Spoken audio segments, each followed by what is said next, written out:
ವೀಕ್ಷಕರೆಲ್ಲರಿಗೂ ಸಾಪ್ತಾಹಿಕ ಭವಿಷ್ಯವಾಣಿ ವಿಶೇಷ ಕಾರ್ಯಕ್ರಮಕ್ಕೆ ಸ್ವಾಗತ. ಸ್ನೇಹಿತರೆ, ಜ್ಯೋತಿಷ್ಯ ಶಾಸ್ತ್ರದಲ್ಲಿ ಡಿಸೆಂಬರ್ 2ನೇ ವಾರ ದಂಪತಿ ಹಾಗೂ ಪ್ರೇಮಿಗಳಿಗೆ ತುಂಬಾ ವಿಶೇಷವಾಗಿದೆ. ಡಿಸೆಂಬರ್ 2ನೇ ವಾರ ಬಹಳ ವಿಶೇಷವಾಗಿರುತ್ತದೆ. ಈ ವಾರದ ಆರಂಭದಲ್ಲಿ ಚಂದ್ರನು ಕರ್ಕಾಟಕ ರಾಶಿಗೆ ಪ್ರವೇಶಿಸುತ್ತಾನೆ. ಅಲ್ಲಿ ಗೌರಿ ಯೋಗವನ್ನು ರೂಪಿಸುತ್ತಾನೆ. ಚಂದ್ರ ಮತ್ತು ಶುಕ್ರ ಕೂಡ ನವಮ ಪಂಚಮ ಯೋಗವನ್ನು ರೂಪಿಸುತ್ತಾರೆ. ಜ್ಯೋತಿಷ್ಯದಲ್ಲಿ ನವಮ ಪಂಚಮ ಯೋಗವನ್ನು ಬಹಳ ಶುಭ ಯೋಗವೆಂದು ಪರಿಗಣಿಸಲಾಗುತ್ತದೆ. 9ನೇ ಮತ್ತು 5ನೇ ಮನೆಗಳ ಆಡಳಿತ ಗ್ರಹಗಳು ಪರಸ್ಪರ 9ನೇ ಮತ್ತು 5ನೇ ಮನೆಗಳಲ್ಲಿದ್ದಾಗ ಇದು ರೂಪುಗೊಳ್ಳುತ್ತದೆ. ಜ್ಯೋತಿಷ್ಯದ ಪ್ರಕಾರ 9ನೇ ಮನೆ ಅದೃಷ್ಟ ಮತ್ತು ಧರ್ಮವನ್ನು ಸಂಕೇತಿಸುತ್ತದೆ. 5ನೇ ಮನೆ ಪ್ರೀತಿಯನ್ನು ಪ್ರತಿನಿಧಿಸುತ್ತದೆ. ಈ ಪ್ರಬಲ ಯೋಗ ಪ್ರೀತಿ, ಆರ್ಥಿಕ ಲಾಭ ಮತ್ತು ಜೀವನದಲ್ಲಿ ಸಂತೋಷ ಮತ್ತು ಸಮೃದ್ಧಿಯನ್ನು ನೀಡುವುದು. ಈ ವಾರ ಶುಕ್ರ ಮತ್ತು ಬುಧ ಗ್ರಹಗಳ ಸಂಯೋಗವು ವೃಶ್ಚಿಕ ರಾಶಿಯಲ್ಲಿ ರೂಪುಗೊಳ್ಳಲಿದೆ. ಜ್ಯೋತಿಷ್ಯ ಶಾಸ್ತ್ರದಲ್ಲಿ ಲಕ್ಷ್ಮೀ ನಾರಾಯಣ ಯೋಗವನ್ನು ಬಹಳಷ್ಟು ಶಕ್ತಿಶಾಲಿ ಹಾಗೂ ಶುಭ ರಾಜಯೋಗ ಎಂದು ಹೇಳಲಾಗುತ್ತದೆ. ಈ ಯೋಗವು ವ್ಯಕ್ತಿಗೆ ಆರ್ಥಿಕ ಲಾಭವನ್ನು ನೀಡುವುದರೊಂದಿಗೆ ಸಂಪತ್ತಿಗೆ ಸಂಬಂಧಿಸಿದಂತೆ ಅತ್ಯಂತ ಹೆಚ್ಚಿನ ಶುಭ ಫಲಗಳನ್ನು ನೀಡಲಿದೆ. ಲಕ್ಷ್ಮೀ ನಾರಾಯಣ ರಾಜಯೋಗದಿಂದಾಗಿ ವ್ಯಕ್ತಿಗೆ ಅಪಾರ ಧನ ಲಾಭವಾಗುವುದರೊಂದಿಗೆ ಸಾಕಷ್ಟು ಆರ್ಥಿಕ ಲಾಭ ದೊರಕುವ ಸಂಭವ ಕೂಡ ಹೆಚ್ಚಾಗುವುದು. ಡಿಸೆಂಬರ್ 8ರಿಂದ ಡಿಸೆಂಬರ್ 14ರವರೆಗಿನ ಮಕರ ರಾಶಿಯವರ ಭವಿಷ್ಯವನ್ನು ತಿಳಿದುಕೊಳ್ಳೋಣ. ಈ ವಾರ ಮಕರ ರಾಶಿಯವರ ಫಲಾಫಲಗಳೇನು, ಗ್ರಹಗತಿಗಳು ಹೇಗಿರಲಿವೆ, ಕೌಟುಂಬಿಕ ಸಾಮಾಜಿಕ ಜೀವನ ಹಾಗೂ ವ್ಯಾಪಾರ ವಹಿವಾಟು ಹೇಗೆ ನಡೆಯಲಿದೆ, ಅಲ್ಲದೆ ಯಾವೆಲ್ಲ ಸಮಸ್ಯೆಗಳು ನಿಮ್ಮನ್ನು ಈ ಸಾಪ್ತಾಹಿಕದಲ್ಲಿ ಕಾಡಲಿವೆ, ಅವುಗಳಿಗೆ ಪರಿಹಾರಗಳೇನು ಎಂಬುದನ್ನು ತಿಳಿಯಲು ಈ ವಿಡಿಯೋವನ್ನು ಸಂಪೂರ್ಣವಾಗಿ ವೀಕ್ಷಿಸಿ. ನೀವಿನ್ನೂ ನಮ್ಮ ಚಾನೆಲ್ ಸಬ್ಸ್ಕ್ರೈಬ್ ಮಾಡದೇ ಇದ್ದರೆ ಕೂಡಲೇ ನಮ್ಮ ಚಾನೆಲ್ ಸಬ್ಸ್ಕ್ರೈಬ್ ಮಾಡಿ. ಹೆಚ್ಚಿನ ವಿಡಿಯೋ ಅಪ್ಡೇಟ್ಗಾಗಿ ಪಕ್ಕದ ಬೆಲ್ ಐಕಾನ್ ಬಟನ್ ಕ್ಲಿಕ್ ಮಾಡಿ. ಸ್ನೇಹಿತರೆ, ಮಕರ ರಾಶಿಯವರ ಕೌಟುಂಬಿಕ ಸಮಸ್ಯೆಗಳು ಬಗೆಹರಿಯುವ ಸಮಯ. ಮನೆಯಲ್ಲಿ ಶಾಂತಿ ನೆಲೆಸಲಿದೆ. ಕೆಲಸದ ಒತ್ತಡವಿದ್ದರೂ ಸಂಗಾತಿಗಾಗಿ ಸಮಯ ಮೀಸಲಿಡುವುದು ಅವಶ್ಯಕ. ವಾರಾಂತ್ಯದಲ್ಲಿ ಕುಟುಂಬದ ಜೊತೆ ಸಮಯ ಕಳೆಯುವಿರಿ. ಪ್ರೇಮಿಗಳಿಗೆ ಇದು ಸ್ಥಿರವಾದ ವಾರ. ನಿಮ್ಮ ನಿರ್ಧಾರಗಳಿಗೆ ಮನೆಯವರಿಂದ ಬೆಂಬಲ ಸಿಗುವ ಸಾಧ್ಯತೆ ಇದೆ. ಪ್ರೇಮಿಗಳು ತಮ್ಮ ಪ್ರೀತಿ ವಿಚಾರವನ್ನು ಮನೆಯಲ್ಲಿ ಪ್ರಸ್ತಾಪ ಮಾಡಬಹುದು.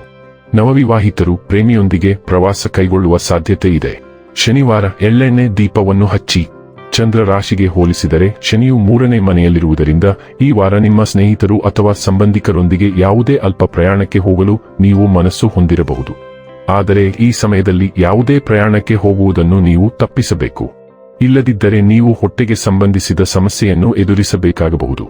ಕುಟುಂಬದಲ್ಲಿ ನಿಮ್ಮ ಹೆಸರನ್ನು ಉತ್ತಮಗೊಳಿಸಲು ಈ ವಾರ ನೀವು ನಿಮ್ಮ ಆದಾಯಕ್ಕಿಂತ ಹೆಚ್ಚು ಖರ್ಚು ಮಾಡುವುದನ್ನು ಕಾಣಲಾಗುತ್ತದೆ. ಈ ಕಾರಣದಿಂದಾಗಿ ಕುಟುಂಬದ ಸದಸ್ಯರಲ್ಲಿ ನೀವು ನಿಮ್ಮ ಚಿತ್ರವನ್ನು ಸುಧಾರಿಸುವಲ್ಲಿ ಯಶಸ್ವಿಯಾಗುತ್ತೀರಿ.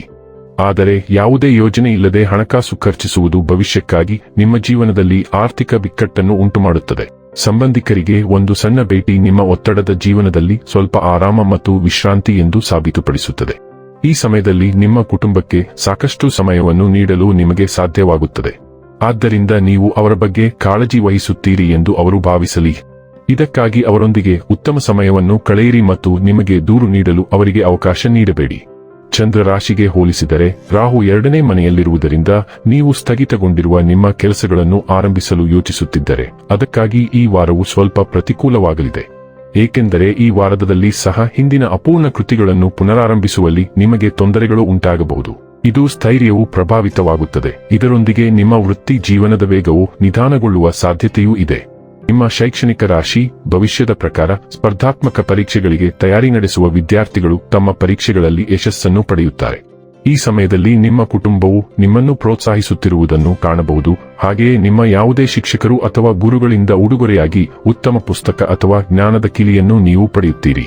ಇನ್ನು ಕೊನೆಯದಾಗಿ ಮಾಡಿಕೊಳ್ಳಬೇಕಾದ ಉಪಾಯಗಳ ಕುರಿತು ನೋಡುವುದಾದರೆ ಶನಿವಾರ ವೃದ್ಧ ಭಿಕ್ಷುಕರಿಗೆ ಆಹಾರವನ್ನು ದಾನ ಮಾಡಿ. ವೀಕ್ಷಕರೇ, ಇದಾಗಿತ್ತು ಮಕರ ರಾಶಿಯ ಜಾತಕದವರ ಡಿಸೆಂಬರ್ 8ರಿಂದ ಡಿಸೆಂಬರ್ 14ರವರೆಗಿನ ಫಲದ ಮಾಹಿತಿ ಇಷ್ಟವಾದರೆ ವಿಡಿಯೋವನ್ನು ಲೈಕ್ ಮತ್ತು ಶೇರ್ ಮಾಡಿ. ಹಾಗೆ ಚಾನೆಲ್ ಸಬ್ಸ್ಕ್ರೈಬ್ ಮಾಡುವುದರ ಜೊತೆಗೆ ನಿರಂತರ ವಿಡಿಯೋ ಅಪ್ಡೇಟ್ಸ್ಗಳಿಗಾಗಿ ಪಕ್ಕದ ಬೆಲ್ ಐಕಾನ್ ಕ್ಲಿಕ್ ಮಾಡಿ.